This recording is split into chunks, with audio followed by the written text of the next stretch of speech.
The city was alive with noise horns blaring. Footsteps clacking on concrete. Voices rising and falling like wind between the tall buildings.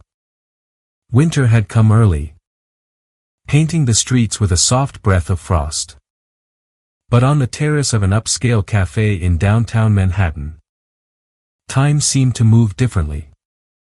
Lucas Reed, 30, sat alone at a corner table, his espresso untouched, his gaze lost beyond the rim of his designer sunglasses. He wore success like a second skin, a tailored coat, Italian shoes, a presence that made people glance twice. But behind the cool surface was a man quietly drowning in stillness. The world moved. But he didn't. He had come here. Like he often did. Not for the coffee. But for a kind of silence that only existed in crowds. A paradox that matched the numbness he carried. His phone buzzed on the table. He didn't check it.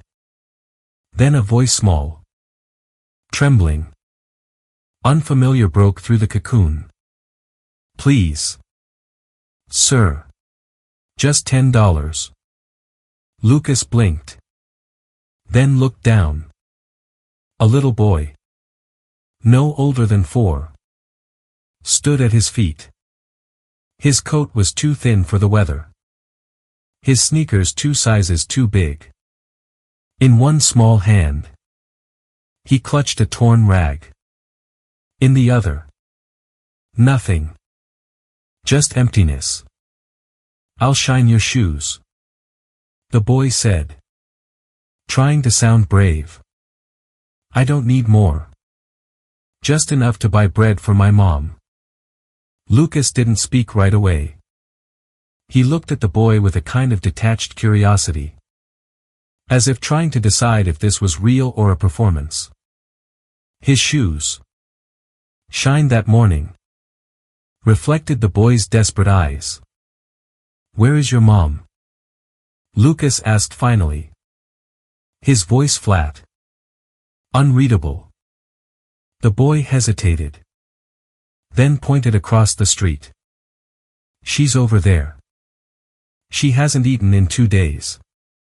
Lucas followed the direction of the tiny, dirt-streaked finger. At the edge of the block, beside a concrete planter dusted with snow, a figure sat slumped against the wall. She was young. Barely more than a girl. Maybe in her early 20s. With tangled blonde hair falling across her face. Her coat hung open. Sleeves frayed. One shoe was missing. She didn't move. Lucas stared for a moment. Everything around him, cars, people. Even the cold fell away. The boy was still standing there. Still holding out that rag. As if he'd learned this was the only way the world might look at him. There was no performance in his voice. Only urgency and a strange kind of pride. As if begging wasn't an option. Only work was. Lucas looked back at his coffee. Now cold. Then at the little boy's eyes again. They weren't just asking for money. They were asking to be seen. And somehow, for the first time in what felt like forever, Lucas Reed felt something stir inside him. Something unexpected. Unwelcome. But undeniable. Something close to feeling.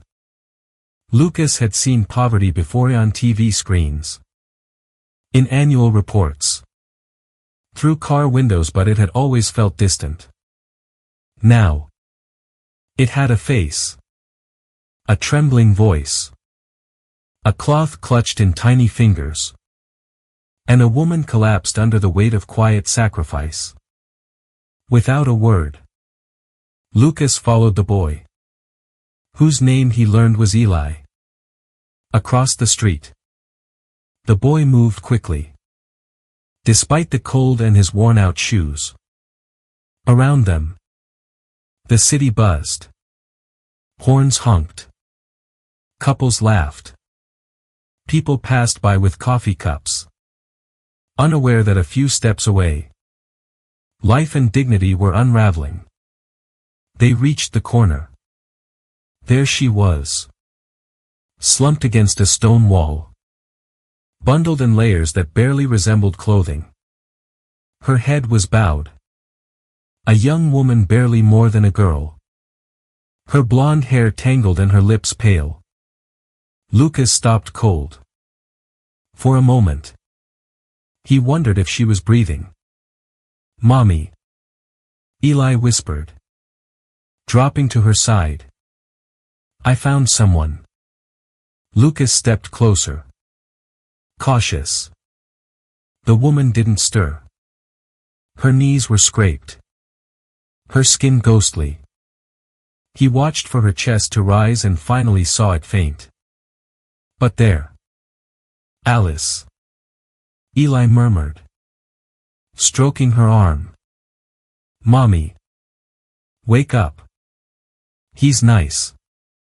He wants to help." Lucas hesitated. He'd come from a morning of boardroom negotiations and market forecasts. He had never done this before. But something about this woman, the fragility, the sheer abandonment, made him move. He took off his expensive wool coat and gently draped it around her. Her body was ice. A faint groan escaped her lips as she stirred, barely turning her face. Lucas caught a glimpse of delicate cheekbones and lips edged in blue. "Who?" she rasped. "It's okay," Lucas said softly. "You need help. I've called for a car." "No. I don't." She tried to sit up but collapsed again. He caught her before she fell. One arm around her back. Her body was feather-light. "You're going to a clinic," he said, his voice gentle but firm. "Don't argue. Just rest." Eli gripped his mother's hand, watching them with wide eyes. "She hasn't eaten since Friday," he said, his voice small but clear. Lucas glanced at the boy, then back at the woman.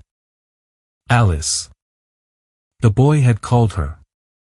Her hand never let go of Eli's, even in near unconsciousness.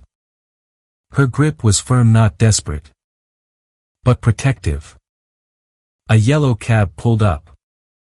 Lucas lifted Alice into his arms. She was weightless. Her head dropped softly onto his shoulder. Around them, strangers slowed, stared. Some pulled out their phones. Lucas ignored them all. He opened the cab door, helped Eli in, then climbed in with Alice still in his arms. "Prescott Urgent Clinic," he told the driver. "Fast. I'll pay you triple the fare." The driver nodded and took off. Inside the cab, Lucas held her upright, the coat wrapped tight around her. She murmured something, tried to shift. He hushed her. "Just hold on a little longer." Eli sat across from them, clinging to his mother's hand, his eyes fixed on Lucas. "Are you a doctor?" the boy asked. Lucas managed a soft smile. "No. But I know some who will help her." At the clinic, staff were already waiting. Nurses rushed out with a wheelchair. Lucas stepped out first, helped ease Alice into the seat, and held her upright as they wrapped her in a blanket. "She's malnourished," he said quickly. "She passed out from the cold and hunger."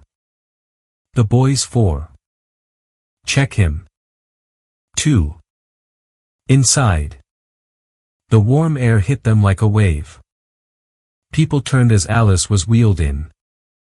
her hair falling back, revealing a soft jawline and lashes fluttering weakly.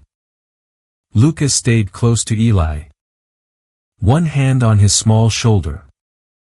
As the doors closed behind Alice, Eli looked up. Will they fix her? Lucas crouched to meet his gaze. They'll do everything they can. And so will I. One nurse behind the counter paused, watching the suited man kneeling beside a boy in tattered clothes. She blinked away tears. Outside, the city roared on. But for the first time in a long while, Lucas Reed had stopped. And something deep inside the cold, quiet chamber of his chest had begun to stir. The overhead light hummed softly above her, casting a cold glow over the sterile room. The faint scent of antiseptic clung to the air like a memory she couldn't place. Alice blinked slowly, her eyelids heavy. Her body felt sluggish, as though her limbs were wading through water. For a few disoriented seconds, she couldn't recall where she was or how she had gotten here. Then she noticed the 4 in her arm, the pale blue blanket draped over her legs, and the waiting area beyond the glass window. Panic bloomed in her chest. Eli. She gasped, trying to sit up too quickly. A wave of dizziness surged through her. But before she could cry out again, a calm voice stopped her. He's right outside. He's safe. Startled, she turned her head. A man was seated near her bed, quiet and composed. He wasn't wearing a coat, only a simple sweater. And though his posture was relaxed, there was an unmistakably steady assurance in the way he sat. His presence filled the room, not with noise, but with an unusual sense of quiet control. Who are you? She asked, her voice hoarse. Are you with the city? The police? No. The man replied gently. I'm just the man whose shoes your son offered to shine for $10 to buy you bread. The words landed like a stone in her chest. Her lips parted slightly. Stunned, I followed him. He continued softly. To you. You were unconscious. I called for help. That's all. Alice leaned back, still guarded. Why would you do that? Help us. I mean. He looked at her without blinking. Because I could. She let out a breath. Half bitter, half weary. People don't just help like that. Not here. I know, he said quietly. But your son looked at me like I was his last hope. Her eyes flicked toward the window again. Softer now. He is all I have. The man stood. Would you like something to eat? He's already had something. But I can bring you something warm. No. She said quickly. Instinctively. No money. No handouts. This isn't charity. He replied, not missing a beat. It's a meal.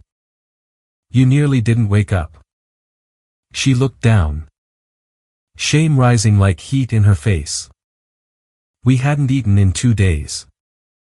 I gave him everything I had. I needed to make sure he had a chance. Lucas didn't speak. The silence that filled the room wasn't cold. It was still. And it waited. Then she looked back at him. Her voice lower now. More certain. I used to be a psychology major. Top of my class.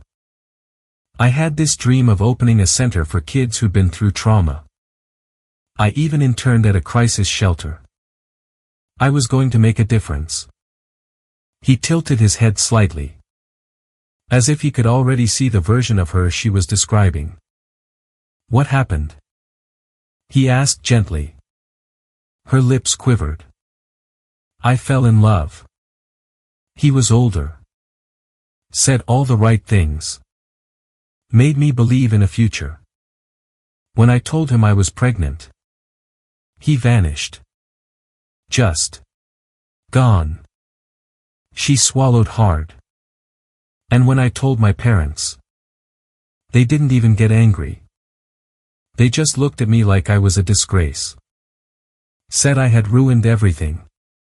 They told me to leave. Lucas listened without interrupting, his gaze unwavering. I tried shelters. She continued, her voice steadier now. Not from strength, but from the rote memory of survival. Most were full. Some weren't safe. So we kept moving.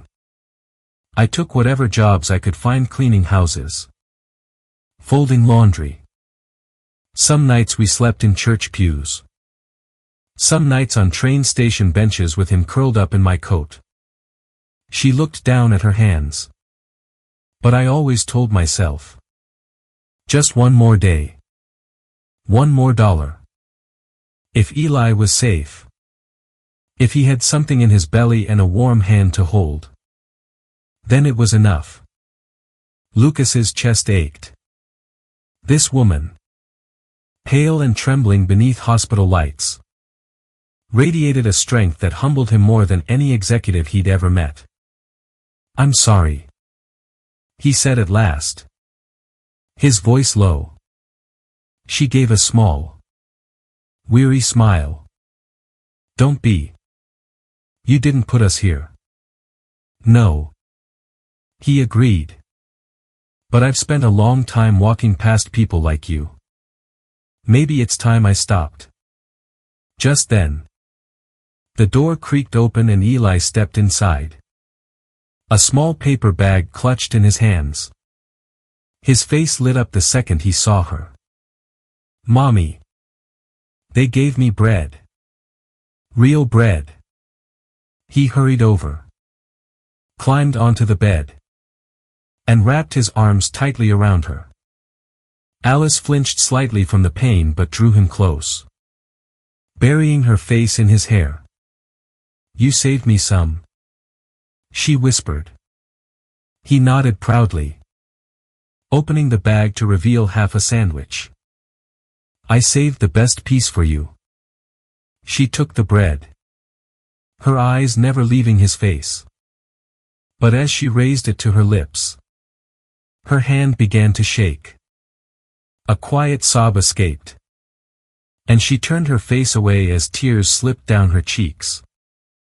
Soft and steady. Lucas turned slightly, offering her privacy. But then he heard Eli whisper gently, it's okay. Mommy. We're safe now. Alice nodded, wiping her eyes, and kissed her son's forehead. And in that fragile moment, as she held the boy who had seen too much, Lucas Reed finally saw it, not weakness, not failure, but something fierce, something holy. Love. Raw and unfiltered. And still standing. And something in him, something that had long been buried, broke open and began, quietly, to breathe. The offer came quietly, without ceremony. Lucas stood by the hospital window as Alice gathered the few donated supplies the clinic had given her. She looked pale but stronger. I have a place, Lucas said softly. An empty guest apartment. You could stay there. Just until you get on your feet. Alice froze, looking at him sharply.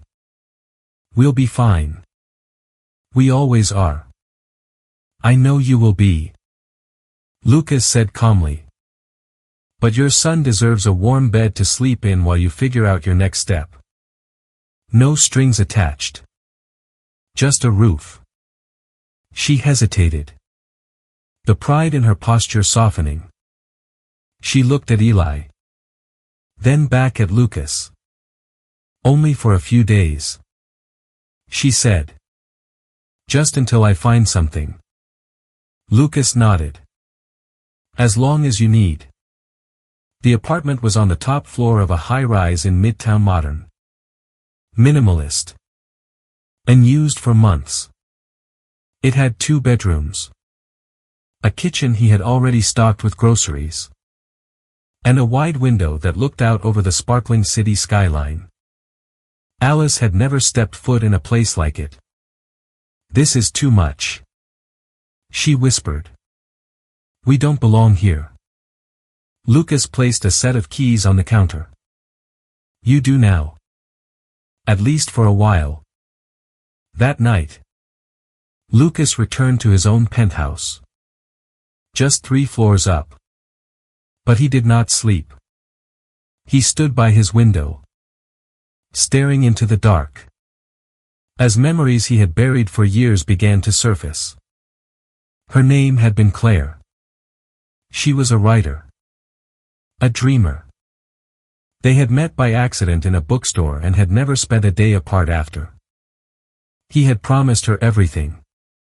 She had only asked for one thing, his time. But Lucas had been building his empire. On the day he signed the merger that made him one of the youngest tech CEOs in the country. She had been on her way to surprise him. A driver ran a red light. He arrived at the hospital too late. In her purse. They found the gift she was bringing him, a pen engraved with the words. You're enough. Even without all this. He had never forgiven himself. Since that day, he had shut off the part of himself that dared to love. Convinced he was cursed to destroy anything pure that touched his life. But now there was Alice and her son. Over the next few days, Lucas found himself stopping by the guest apartment more often than necessary, sometimes with groceries. Sometimes with children's books.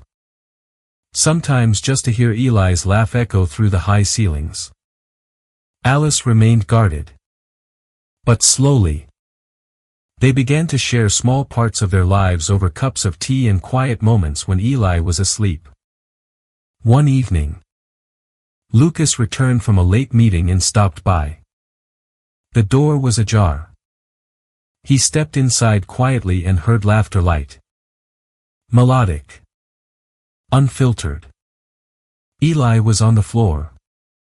Wrapped in a blanket like a superhero cape. In front of him, Alice sat cross-legged, holding 2 sock puppets. Spinning a tale of a brave little boy who saved a city with kindness. Her face was illuminated by the soft light of a lamp. And she was smiling. A real smile. The kind that transformed her entire face. Lucas stood in the doorway. Unseen. And for the first time in years, he smiled too, not politely. Not professionally. But deeply. A crack had finally appeared in the armor around his heart. He turned away before she could notice. Quietly closing the door. Something was changing. And for the first time in a very long time, he did not want to stop it. It started with the little things. Alice, though still guarded, began to treat the guest apartment like a temporary home. Lucas would find soup simmering on the stove when he stopped by. Or freshly folded laundry left in the shared hallway. Eli's crayon drawings appeared on the fridge, drawings of monsters. Stars. And a smiling man in a suit holding hands with a woman and a child. Lucas began to crave those small moments, the way Alice touched Eli's hair when he fell asleep in her lap. The calm tone she used to explain the world's complexities to her son. The way her laughter lit up a room. One sunny Saturday, he invited them to the park. As they sat on a bench, Eli's face covered in chocolate from an ice cream cone, Lucas took out a camera. "Can I get one of you too?" he asked. Alice smiled shyly. "Sure. But only if you're in one, too." So they took a picture together, Lucas in the middle, Eli on his knee, Alice beside him. Eli called it their pretend family photo. And yet, looking at it later, Lucas couldn't remember ever being in a picture that felt more like home. One afternoon, he returned early from work and found the apartment unusually quiet. He was about to leave when he noticed his wallet on the kitchen counter, left open. Inside, folded neatly, was a $50 bill, the same bill he had slipped into Alice's bag earlier that week, hoping she wouldn't notice. She had. And she had returned it. No confrontation. Just a silent action that spoke louder than any words. He sat down on the couch, feeling his chest tighten, not with pity, but with profound respect. She didn't want to be rescued. She wanted dignity. That night, Lucas walked into the living room holding a worn paperback novel. "I thought you might like this," he said, offering it to her. "It was my mother's favorite." "Thank you," Alice said, surprised. He nodded and turned to leave. Tucked inside the front cover was a card. Alice didn't see it until later. It was handwritten in Lucas's sharp but gentle script. "You deserve more than survival. You deserve to be seen, heard, and loved." She stared at the words, her fingers trembling slightly. And for the first time since they arrived, she allowed herself to hope. Not just for Eli, but for herself. The storm came without warning. It started with a knock on Lucas's office door one crisp morning. "Lucas," the receptionist announced. "Rachel's here." She said, "It's important." Rachel Langston, an old friend from college and an investor, breezed into the room. Her smile was polished, but her eyes were calculating. "I've been hearing rumors," she said, perching on the edge of his desk. "You've gone domestic." "What are you talking about?" "Taking in a homeless woman and her kid?" "I thought it was ridiculous until I saw them in your building." "What's the plan here?" "Luke. Make her your pet project. Feel better about all that guilt you carry around." "Stop," he said, his voice suddenly cold. But it was too late. Alice had heard it all. She had come to drop off lunch for Lucas. A small container of soup she had made. Standing just outside the door, the words "pet project," "homeless woman." Guilt had cut deeper than she expected.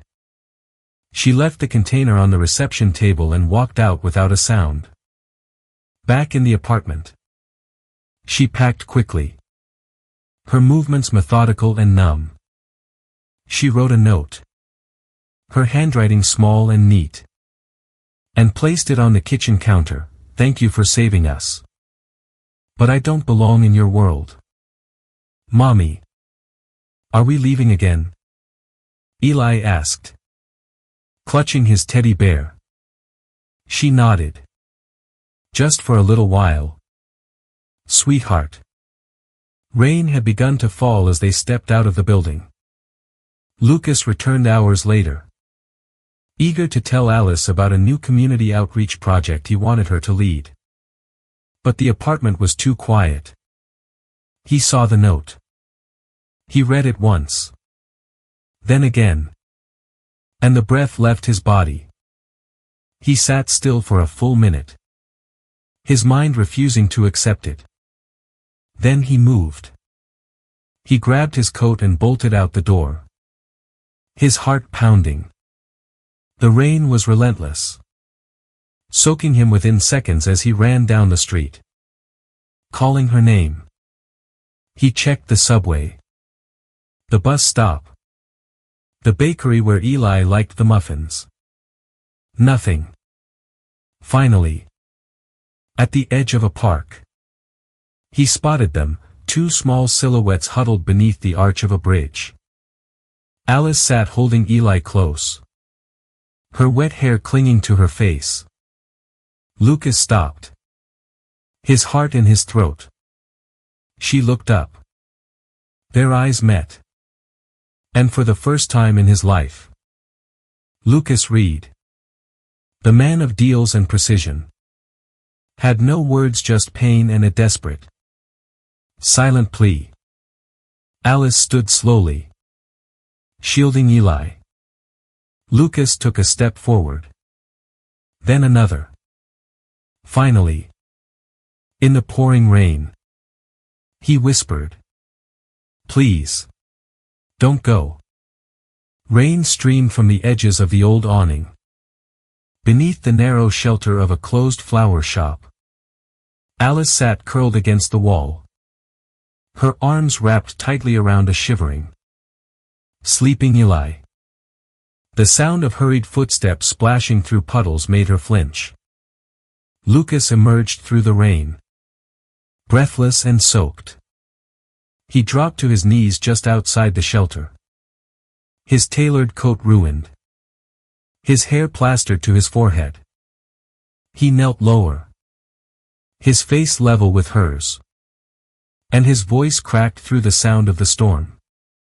"You wrote that you don't belong in my world," he said, his eyes never leaving hers. "You're wrong. You are my world."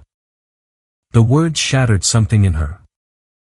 She shook her head, tears welling up. "Lucas, you don't know what you're saying. You have a life, a name, a future. And I'm just—" "Don't," he said quickly. "Don't you dare finish that sentence. You walked into my life when I thought it was already over. You showed me what love really looks like, raw, selfless, fierce. You taught me that family isn't built by wealth. It's built in sacrifice. In bedtime stories. In soup left at a desk." He reached out, his fingers closing gently around hers. "I'm not asking you to come back because I feel guilty. I am begging you to stay because I cannot imagine waking up tomorrow without knowing you are close. Without hearing Eli's laugh." She looked down at Eli, then back at Lucas. For the first time, she let her own defenses fall. Tears fell freely, mingling with the rain. "You mean that?"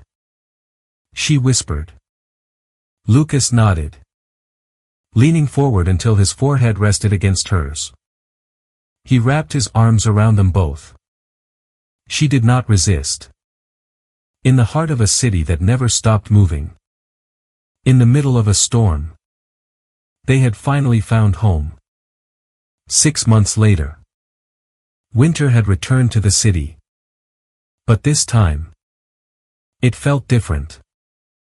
Inside the newly renovated Haven House, a downtown center for single mothers and their children, the warmth came not just from the heaters, but from the people. Laughter echoed through the halls. Alice moved gracefully through the building, a clipboard in hand, her blonde hair healthy and shining. She had become the soul of the place. It was her dream. A dream Lucas had helped make real. But one she had built with her own strength and compassion. Lucas watched her from the hallway, a quiet smile on his face.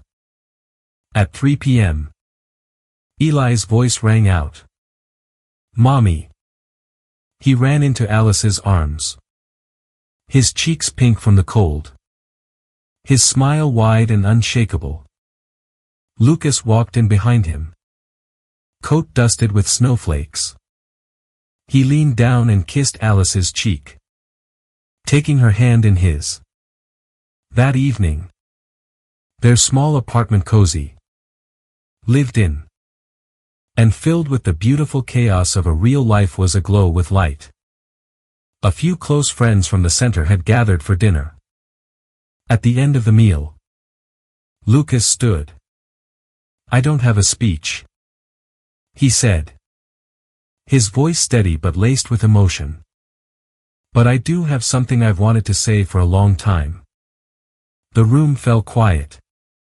He turned to Alice, reaching into his pocket and pulling out a small velvet box.